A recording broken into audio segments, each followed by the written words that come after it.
Sayın Bakanım hoş geldiniz. Çok teşekkür ederim. Sağ olun. Şeref verdiniz, hoş geldiniz. Sizi de alalım şöyle efendim.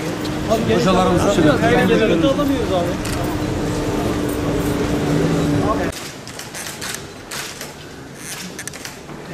Peki. Saygıdeğer konuklarımız, üniversitemizin yeniden yapılan misafirlerimize bunu arz etmek istedik.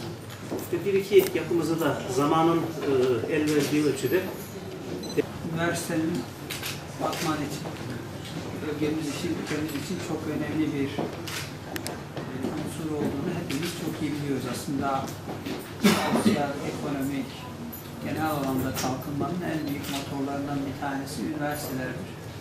Batman Üniversitesi de inşallah Batman'ımızın gelişmesi açısından çok önemli bir rol üstlenmiş durumda.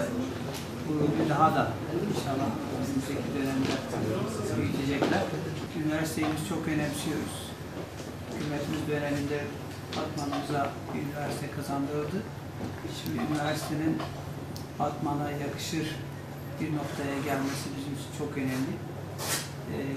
Batman üniversite ile birlikte kalkınacak, büyüyecek ve şu anda biz bunun altyapısını tabii ki hazırlıyoruz. Her zaman rektörümüze, üniversitemize gereken desteği verdik. Yani projeler noktasında olsun, diğer hususlarda olsun gereken her türlü imkanı sağladık, sağlamaya devam edeceğiz.